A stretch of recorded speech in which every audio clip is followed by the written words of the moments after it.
The Consumer Bankers Association is pleased to welcome you to today's webinar, Small Business Banking, Are You Winning or Losing?, presented by Curinos. My name is Isabella, and it is my pleasure to facilitate today's event. Thank you for joining. Please note we are recording and all participant lines are muted. If you have any trouble, please email conferences@consumerbankers.com or send a message in the Q&A box. As a reminder, the views expressed in this webinar are those of the presenters and do not represent the views of CBA or its members. This presentation will last up to 60 minutes and will include question and answer opportunities at the end. You may submit a question at any time by entering the questions into the Q&A box at the bottom of your screen. It is now my pleasure to introduce our speakers, Lindsay Burkhalter, Director, Small Business Solutions at Curinos, and Andrew Hovitt, Director, Distribution and Sales Performance at Curinos. Lindsay and Andrew, welcome. Thank you. Thank you so much, Isabella. And thank you all for attending today. It's always so nice to see familiar faces or familiar names and also, meet some new connections. So really happy to be here today, Andrew and I. So when we talk about how to win in small business, right, there's a number of ways that folks look at that in terms of the angle. Right. So, this is not going to be a session where we come to you and say, you know what, if you want to win in small business, you need a digital offering. Right. I think that's something that we know and we know well. So what I really want to pinpoint for today is we're really going to get into the concise steps that your organization can take to capture small business success. And so we'll do that via three different agenda topics. The first is the importance of small business. The second is how you can win. And then we're actually going to take a bit of a related tangent or caveat, if you will, and we're going to talk a lot about 1071. So as everyone's likely aware and very familiar with 1071, it's a pending regulation enforced by the CFPB that's essentially HMDA for small businesses, right? It's collecting the demographic information on our small business clients, reporting that, and making sure we are all engaging in fair and equitable lending practices. So we're going to talk about that, and we're going to talk about what your institution can do right now to prepare for 1071. So we all know that there was a stay put on the beginning of the rule from in the state of Texas. So there's a little bit more time, right? We don't have definitive start dates. It's likely not going to be at the end of the middle to the end of 2024, which gives you guys even more time to prepare. And we're excited about that. And we're excited to educate you on what you can do now prior to when the rule is actually implemented. Next slide. So just quick introductions. Lindsay Burkhalter, myself, I am the Director of Small Business Solutions at Curinos. I am also a former banking practitioner. I sat in your seat for a number of years doing a number of different things, whether it was mortgage operations, home equity product management, small business product management. So I was really excited to come over to Curinos and leverage that expertise that I gained on the banking side. And Andrew Hovitt is our SME in distribution and sales performance. He helps with everything related to kind of branch structure, how our branch is performing, how do you optimize your distribution network. So he's a good guy to know, is what I would say. Thanks, So Lindsay. we're going to start. So we're going to start things off with a poll question. So want to make sure everyone's engaged and feeling the love. Is everyone excited? I can feel it. It's palpable. All right. So let's start with the first poll question. So please take your time, answer as you see fit. Our first poll question is, how does your financial institution currently view the small business segment? Is it viewed as extremely valuable? Is it viewed as table stakes? Well, we just kind of have to engage in it because that population is there. It's not really a priority, or I'm not sure. So we'll take about 20 to 30 seconds and let those results come in. I would sing the Jeopardy song, but you do not want to hear me sing. So we're just going to bop along silently. And how did our results come in? So extremely valuable, 60%, table stakes, 35%, not a priority, 2%, not sure, 2%. If you answered not a priority or not sure, I'm hoping this webinar will be especially beneficial to you. For those that responded extremely valuable or table stakes, I think this will only further highlight the advantages and the benefits of engaging in small business. So let's move forward. Next slide. Okay, so let's set the stage, right? And where better to set the stage than in deposits, specifically for small business, given everything that's going on in the current environment as of right now, right? So I'm sure everyone is familiar that the banking industry overall really felt a very strong surge in deposits, obviously around COVID, right? So you can see in the chart here, that purple area represents the surge, and then the light aqua color represents the baseline. And that surge amounted to almost 3.8, if not right at $3.8 trillion at the beginning of 2022. Okay, so we really built up our liquidity reserves as banks throughout those last year and a half. Despite that, though, about 60% or 2.3 trillion of that is gone as of today, right? It's left the banking system. And there's a number of reasons for that. What I refer to as, March Madness, not in the basketball term, but, we saw some things take place with some of our financial institutions in March. And I think I think we all know that kind of caused a lot of the withdrawals that we were seeing. Next slide. Despite this, though, right, when we look at growing back our deposit base, one place that financial institutions must look is small business. And there's a number of reasons for that. Primarily, that small business deposits are more advantageous than building those of either consumer or commercial because they're cheaper, right? So if we look at this from two different views, on the left-hand side here, we have views by industry or line of business. And on the right-hand side, we have views by kind of product, right? And one thing I want to caveat is the date of this information. So on the left-hand side, it's as of December of last year. On the right-hand side, it's as of June 2018. So this is just meant to be indicative in terms of the knowledge. We realize that a 37 bips rate on a small business MMDA is not necessarily the case anymore. But what this does illustrate, right, is that small business is proportionally acquired at a lower cost than other lines of business. So in general, on the left-hand side, banks pay approximately 2 times more to acquire consumer deposits than business deposits, and about 2 times more again, portfolio-wide. And then on the right-hand side, according to our data from 2018, again, small business versus a direct CD, a branch CD, commercial products, definitely proportionally lower in terms of overall acquisition cost. Next slide. To further the point, about 2/3 of small business deposits are actually in non-interest bearing accounts. Not a surprise, right? So this is much higher than other lines of business. So when we look at the chart and we look at the outlined blue box kind of area, it specifically highlights small business and business banking. And you'll see that non-interest checking, which is representative of the dark gray bars, is around 60 to 70% for small business and business banking. Definitely lower on the consumer side at 18% and lower on the commercial side, middle market side as well at 52%. Now, what we're seeing that we were just looking at yesterday, actually, is we're seeing now the influx of, those non-interest bearing accounts to a rate-based account, right? Just given what's happening with the environment and banks really working to attract deposits.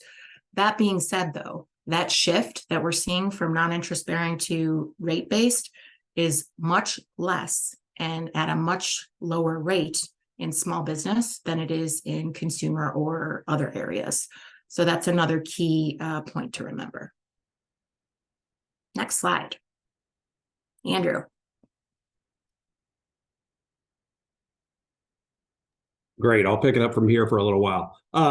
So obviously, Lindsay highlighted kind of the value of small business, especially from a source of funds, relatively stable and of lower cost, which is great. You might want to say I'm all in on small business, but there are always the complications. And one of the complications is the shifting environment and competitive mix. And so what we highlight here is some market research we did in 2021. And we're actually currently refielding it now again, and we expect to see some of the continued trends of what we saw relative to when we first ran this in 2018. And what we have seen is the rise in the levels of awareness of non-bank providers. And I think if you think about it, we are all aware of these, but many of them are kind of digitally oriented brands that are starting to encroach on the small business space. If you think about what's going on in payments, if you think of what's going on in financing, there are more and more competitors that are kind of chipping away at the revenue streams for banks.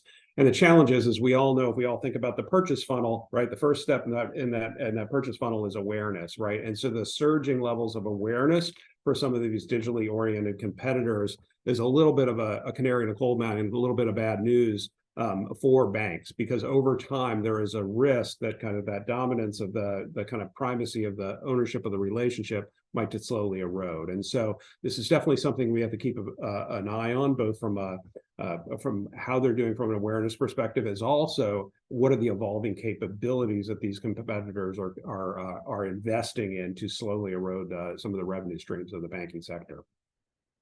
Next slide, please, Isabella.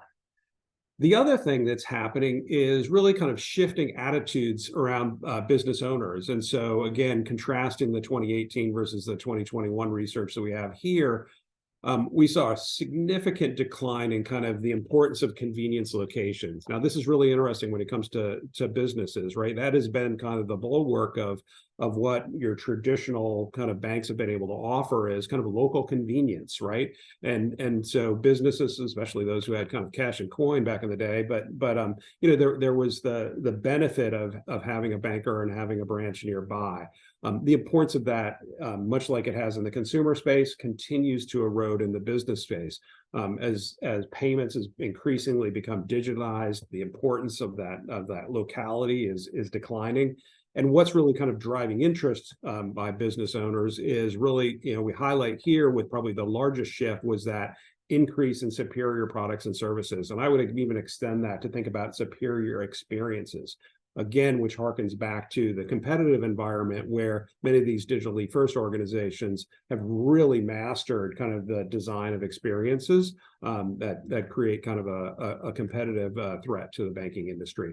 I think the other thing that was also interesting, even though it didn't decline as much, is low-cost provider as important is declined, right? So it's less about just winning on price and really winning more on value. And so, you know, you can see in some of the other areas beyond superior products and services that have increased, really looking forward to resurfacing this research this year as we anticipate some of these trends will continue to push further. And again, that creates a competitive threat for banks that we're going to need to evolve to meet these shifting business needs.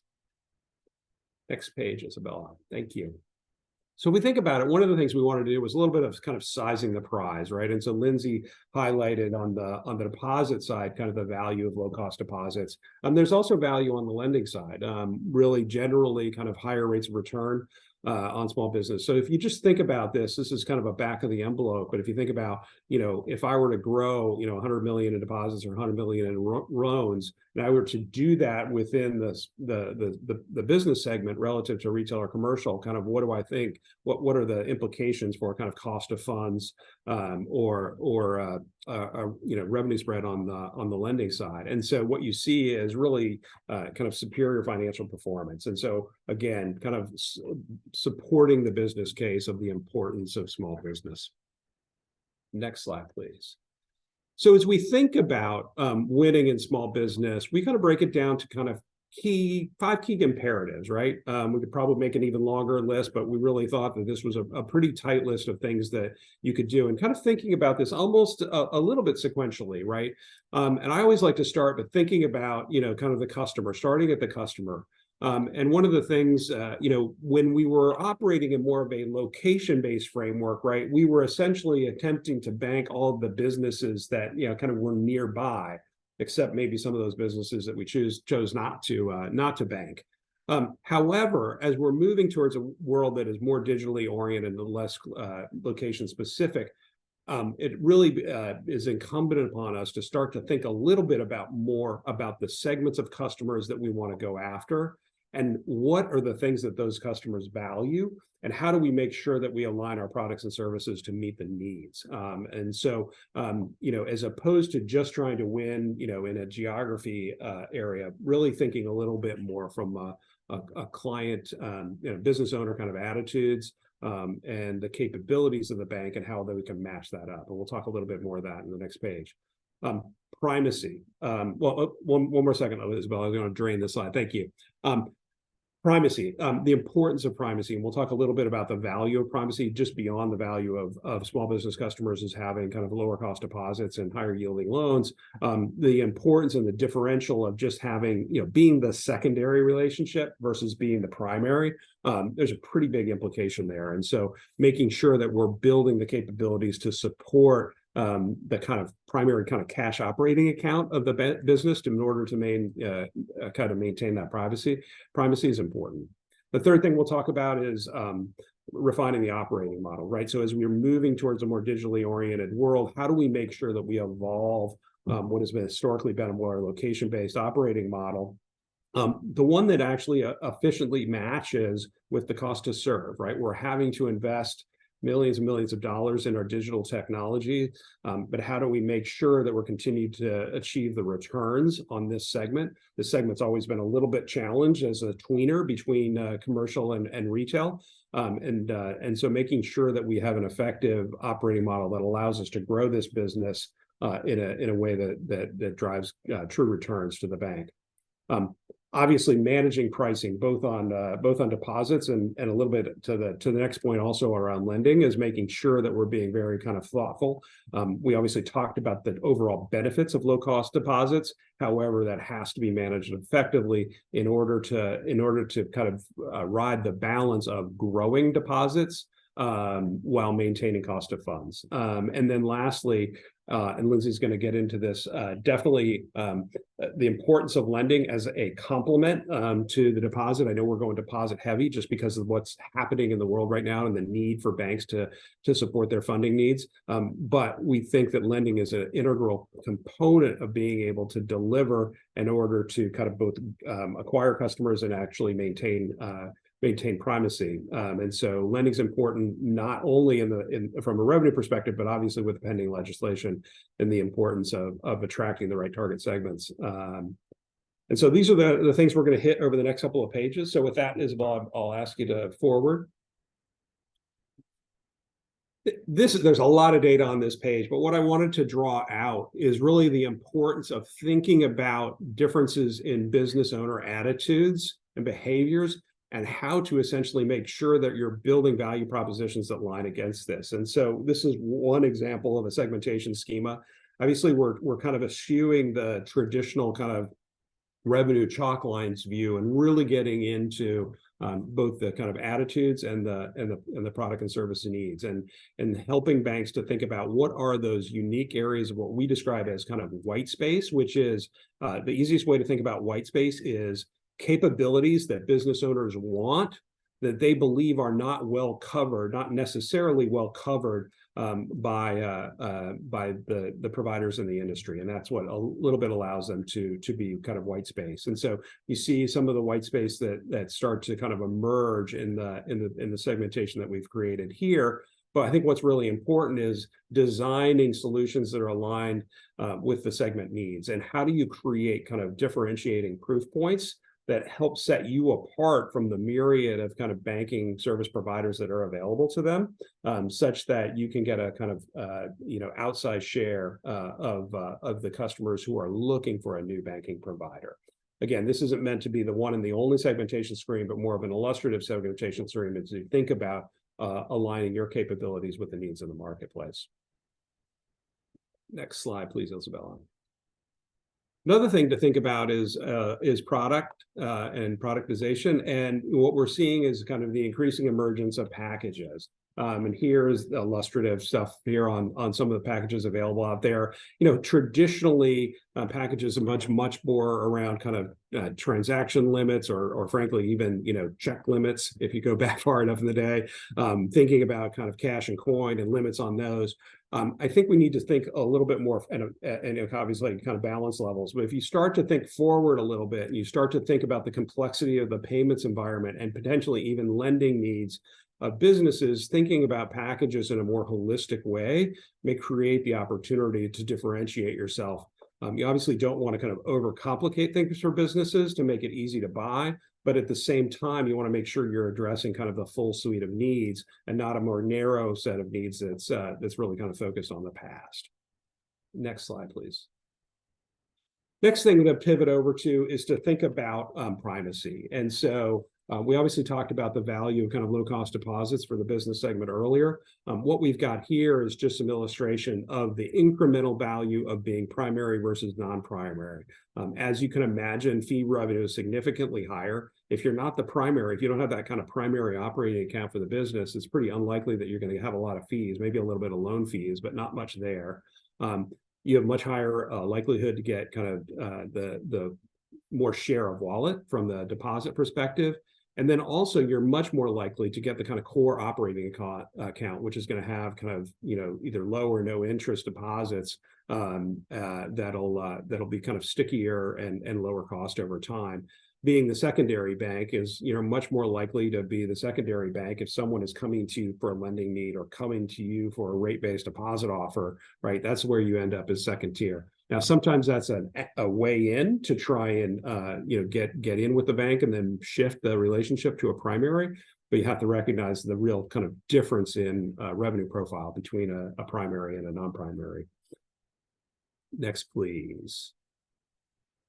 Also connecting back, if you think about primacy, one of the things to continue to consider is digital. And so what we highlight here are just some differences in preference for digital. We view, obviously, we're all as individual consumers, even if some of us don't own businesses, or most of us probably don't own businesses.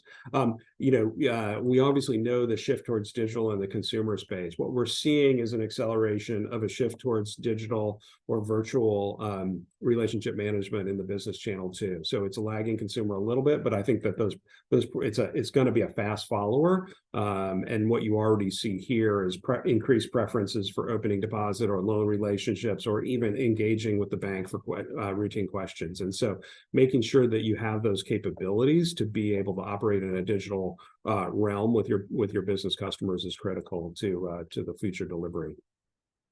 Next, please. And further on digital, we think there is a real need to continue to evolve the offerings from, kind of what you might want to consider your kind of table stakes, which is, kind of your typical kind of balance information, transactional information, to start to think about an expanded capabilities around payments as more and more payments digitize, making sure that you've integrated all of the kind of different payments capabilities into that digital offering. And ultimately, where we see people needing to go even further is more personalized experiences to the business owner or to roles within the business. To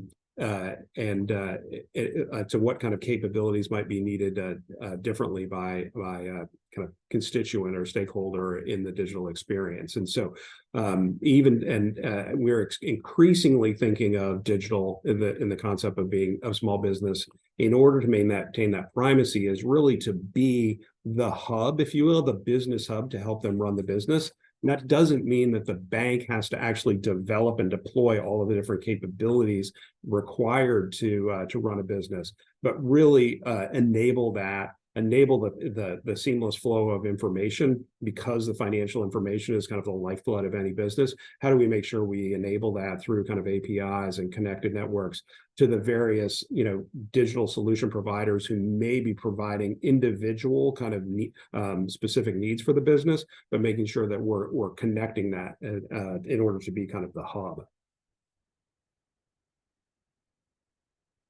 And then the last piece that I wanted to cover before I transition back to Lindsay is really thinking about the operating model and aligning the operating model with the evolving needs of business owners, as well as matching it up with the cost to serve and to sell. Banks have definitely been experimenting over the last decade, moving beyond just servicing the small businesses out of the branch, moving towards, in some cases, use of dedicated small business bankers. And obviously, as you get up to business bankers and commercial RMs, that's pretty traditional operating model. However, it can be a really high cost model at times. And so making sure that if you're going to use dedicated sales force, that you have that dedicated sales force decked against the right opportunities to get the right returns. And increasingly, one of the opportunities we've seen for banks is using kind of what we describe here as an inside banker or an inside sales team that's providing more virtual sales and virtual support. Again, in order to kind of balance, you're able as an inside person to be able to have a larger portfolio and therefore potentially have dedicated sales and service support, but have it on a more scalable solution that aligns better with the revenue profile of the businesses that are supported. Isabel, if you can hop back real quick. Thank you. Great.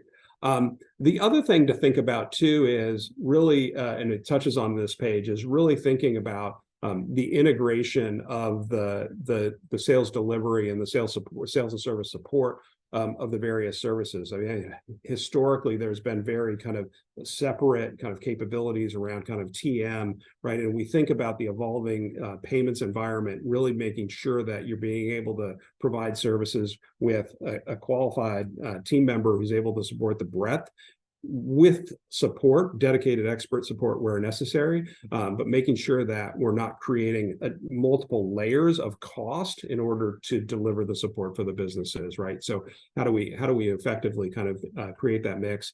And again, I think some of this harkens all the way back to the beginning of that conversation around who are the target customers that we're trying to serve, what does the revenue profile look with them, what are the needs that we're trying to serve, and making sure that we're aligning our delivery mechanisms in line with kind of that overall value proposition and capabilities. I'm going to just pause for a second and pick up a question that came in, which was, how do we define small business? And so I think that's an interesting one, recognizing that probably every bank and credit union that's on the call today has an opportunity to potentially define it differently. So we will often, when working with you, kind of pick you up where you are based on your delivery model. However, I believe that, what we're going to increasingly be doing is using the regulatory definition associated kind of with the 1071 regulation, just to have kind of at least a common nomenclature around how we talk about it, which actually may be helpful for the industry to have a little bit of a common nomenclature, because this is often a question that we ask. But again, that doesn't necessarily mean that your delivery model has to align to that. You just got to make sure that you're obviously able to support the regulatory needs in the context of that definition. Lindsay, I don't know if you have anything more on that before you pick up the next page. You took the words right out of my mouth there. So the question essentially was, how are you defining small business? As Andrew mentioned, it's all over the board, right? When we partner with you on engagements or products or services, we basically take your definition of small business and incorporate it. That being said, though, you would have the ability to kind of filter, so that you're showing an apples to apples comparison within our tools and our products. And as Andrew mentioned, yes, so 1071 is technically defining small business as annual revenue of like 5 million or less. For purposes of our chat today, that's really the chalk lines that we used. So hopefully that answers the question. If not, let me know. Otherwise, we can move to the next slide, Isabella. So let's take a quick pause here, right? So Andrew spoke at length about, kind of introducing, what else is changing in small business, but really, where we want to focus the conversation is, the 5 key imperatives that your institution can follow or take that lead to 5 critical value drivers for the business, right? So focus on these 5 things, you're going to be in great shape for small business. So to recap what Andrew covered, the first is your target segmentation, which ultimately is going to lead to overall growth, right? The second one would be achieving primacy. whether it's through product packaging, capturing the operating account, all those different things that's actually going to expand your share of wallet and also, your overall growth. And then the third was operating model, right? How can you optimize and ensure that your model in the way that you're servicing your customers is the most efficient and effective? And obviously, in a perfect world, once we've got that optimized, that essentially should lead to a reduction in operating expense. So I'm going to pick up here with number 4, which is let's talk about managing pricing. So as it relates to deposits, going back to our conversation at the onset, managing pricing for small business deposits is critical, right? So what you see here in our chart, this shows a trend going back to April 2020 all the way through April 2023. So fairly recent, and it shows the portfolio makeup over time as it relates to interest. And on the left-hand side, you see a percentage of total acquisition, and you'll see that the growth in interest-bearing deposits here is not necessarily a no-brainer, but it increasingly is requiring higher rates. But if you look on the right-hand side, 75% of interest-bearing deposits in the business space remain under 10 bips. So it's critical that as you take this imperative and you work with it, that you kind of stay within those chalk lines, right? We want to make sure we're not, kind of over inflating rates where they don't need to be, right? So that's really the key message of this slide. Next.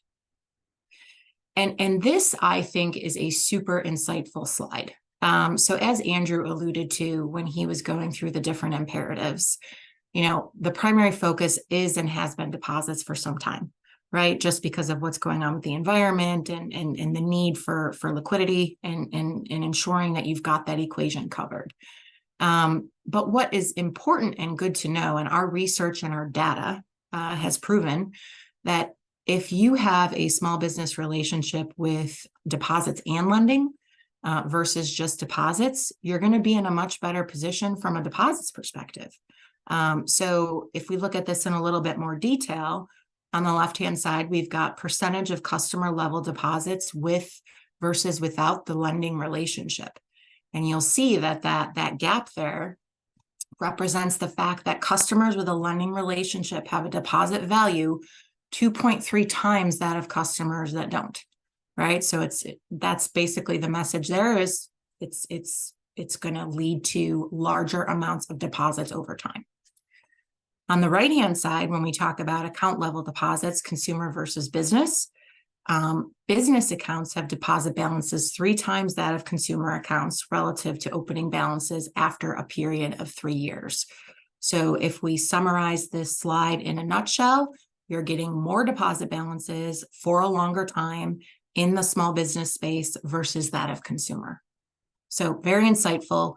It's super important that lenders are looking at the holistic picture, lending as well as deposits. Next slide. And that leads us to kind of what I was referring to earlier, an offshoot of lending as it relates to 1071. So before I delve into this, I do want to highlight that on September 20th, Curinos is going to be doing a deep dive session all about 1071. And so we'll make sure that we contact you about attending and kind of the details of that. Today is meant to be a higher level session about kind of what you can do to proactively prepare now, but we're really going to get into the weeds in that session in a couple of weeks. So what's 1071, right? For those of you that don't know, and I'm hoping those that don't know, that population is very small. CFPB issued its final rule to amend Reg B to basically make ECOA applicable to small business, right? So what this means is lending institutions, if they meet the parameters of the requirements, which most will, as you'll see on the next slide, you'll be required to aggregate, submit, select data points on small business credit applications across most products, right? So it's loans, it's lines of credit, it's credit card, it's SBA on an ongoing basis. So as I mentioned at the onset of our call today, it's just meant to promote fair and equitable lending and identify any trends that might need further review. And so if we flip to the next slide. So this essentially talks about the different parameters that an institution needs to fulfill in order to be considered as part of the 1071 purview, right? And I'll highlight a couple of things here. This is at the summary level. As you guys can imagine with the CFPB, there is a ton of behind the scenes details and, you know, in the guidelines where I would encourage you to go and kind of read line for line about, you know, to determine eligibility or not, if you haven't already done so. But if you have, this is just meant to be an overall indicator of eligibility. So the first step we look at is 4 key areas. If the financial institution qualifies or meets the criteria for all 4 of those items that you see in number 1 there. So is it a small business definition of, you know, less than or equal to 5 million annual revenue, which is, you know, in line with the question from earlier. If the FI is a covered financial institution, meaning you're originating greater than or equal to 100 small business covered credit transactions in each of the 2 previous years, which again, most financial institutions would qualify for that. If your FI is producing covered credit transactions, and this goes back to all the things, right? All the small business products. So loan, line of credit, could be secured, could be unsecured, could be credit card, could be merchant, SBA, all those different things. And then lastly, if your FI is generating covered applications, right? So is it an oral or a written request for covered credit? And again, the assumption is yes. So now when you get into that oral credit is where you're like, well, how are we tracking that? That's a whole nother ballgame. But these are the 4. So if your institution meets these 4 criteria, then we move over to number 2, which basically says that you're required to collect and report data on covered applications in 3 different categories: financial institution, credit, and demographics. And all of the details for those different items are there. And then number 3 talks more about covered transactions. So the number of covered transactions that a financial institution originates over a couple of years will determine when you need to comply, right? So this timeline is, you know, kind of based on the Texas rule announcement that came out that kind of put a pause on things. But just for reference, right? So if you're greater than or equal to 2,500, you were or potentially still are expected to comply as of October 1st of 2024. If you're kind of in the middle between 500 to 2499 the last couple of years, you're looking at April of 2025. And then the 3rd tier would be if you're, you know, really small on the lending side, less than 500 transactions in 22 and 23. And then, you know, kind of a little bit more than 100 in 24 and 25, you would be required to comply as of January of 2026. This does not cover those banks chartered in New York State. So my M&T friends that are on the call, Goldman would be another. They've already had to begin compliance based on a New York State specific rule. Now the parameters are a little bit different, but regardless, you know, one of the positives of living in New York State, you're kind of ahead of the game a little bit. So next slide. Let's talk about a poll question. Let's get some group engagement here. All right, let's see. So just in terms of 1071 overall and the data requirements, has your FI begun scoping this? Yes, no, or not sure? We'll give it a few minutes, a few seconds. I'm hopeful the answer is yes for everyone.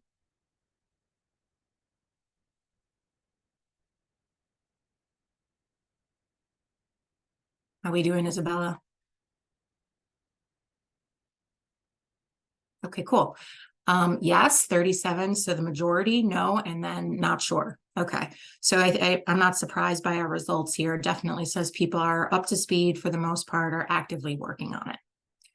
So let's follow that up with another more specific poll question related to 1071. Does your FI currently have insight into potential impacts to lending policy and procedure stemming from 1071 implementation? Yes, no, or not sure.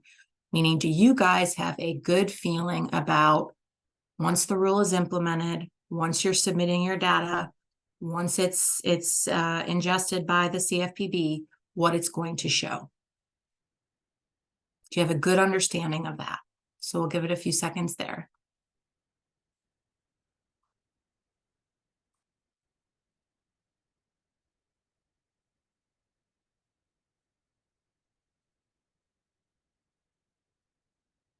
Isabella, how are we looking?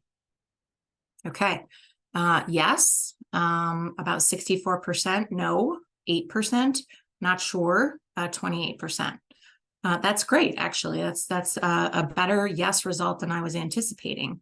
But that being the case, right, there's still things you can do to dig into this now, right? So let's move to the next slide and talk a little bit about that. So it's imperative that as part of this, you're not just focusing on data collection and submission to the CFPB, right? It's critical that your financial institutions have a good, solid understanding of what your data shows versus that of the market and how you're performing across key critical metrics versus your peers as we move into 1071 compliance. So as an example, right? Let's look on the left-hand side. We'll talk about this slide specifically is dedicated to pull-through rates. And note that it's example data only, so it's not representative of any one or two lenders. But in general, when you look at your application to approval rate for bank XYZ, right, you see on the left-hand side that peer application to approval rate is substantially higher than that of the lender in question. And this is specific to the Hispanic Latino population. So the finding here is that the example lender's approval rate here is worse in populations with larger Hispanic Latino concentrations, while peers remains relatively consistent. So if the CFPB sees that, they're going to be like, not great. We're going to have to dig into that a little bit more. But if you know about that now, you could take some actions as it relates to your underwriting policy, different things you can look at to kind of say, okay, let's make some improvements here. Same scenario on the right-hand side, but with application to booked rate, right? So sample data, this shows us that pull-through is better than peers for populations greater than 80% for the lender.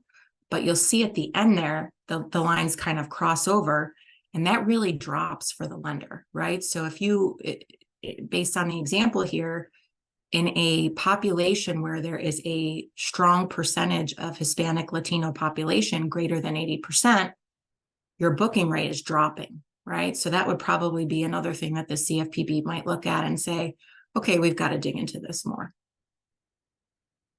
Next slide.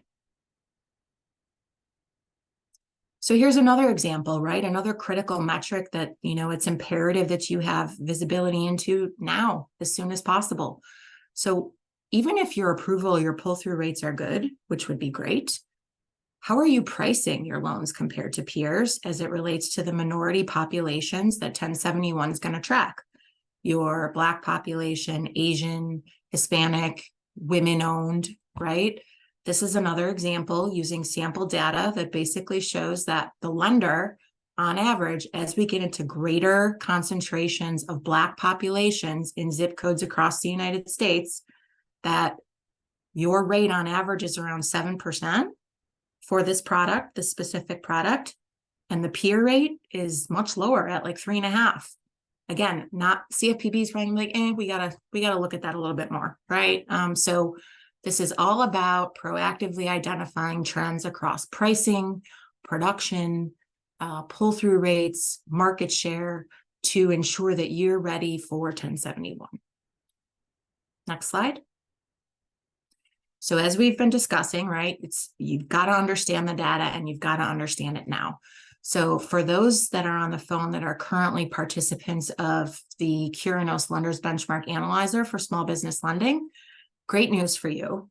We already have your data and we have it consolidated and anonymized with the rest of the market data that we have. And so we're able to partner with you to do an analysis of this, to say, where do we have some areas of risk or opportunity as it relates to 1071 that we should be focusing on. In addition to that, though, 1071 aside, right, just as you participate in this, you're also just getting that overall competitive landscape view that you wouldn't necessarily have. Next slide.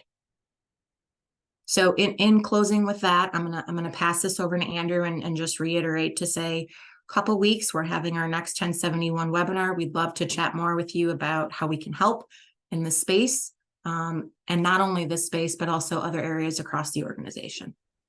Andrew? Thanks, Lindsay. I don't want to make this too much of a sales pitch, but did want to highlight, and Lindsay highlighted one of our excellent solutions in this space, and especially applicable given the 771. But we do support banks across the whole spectrum, from a variety of what I would call kind of benchmarking and comparative analytics solutions, not just lending as Lindsay described, but also on the deposit side. As well as kind of retail sales performance in the small business space, and then we support traditional kind of advisory and consulting engagements across the whole spectrum of needs. If you think about those key 5 priorities, we would be here to support you across any of those key initiatives, whether that be around value proposition, whether that be around product design, whether that be around driving primacy or pricing or 1071 and lending. So. Really appreciate you all listening. Hopefully you learned something today. And to test that out, we got one more poll question before we go to Q&A. So let's go ahead and tee that up and see what the big insight was for you. 3 choices there, or all of the above, is what was your most significant takeaway from today's conversation?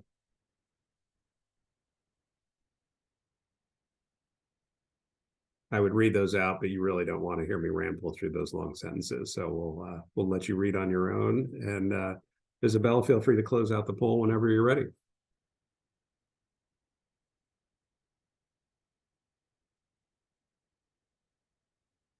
All right.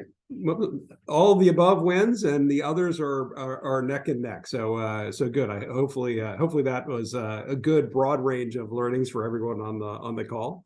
And with that, we'll take any questions. So I think Isabel highlighted you should be able to go. I guess is it in your chat window or in the Q&A window on your screen, and we'll see if anyone comes in with something. And then Lindsay and I will flip a coin to see who has to answer it.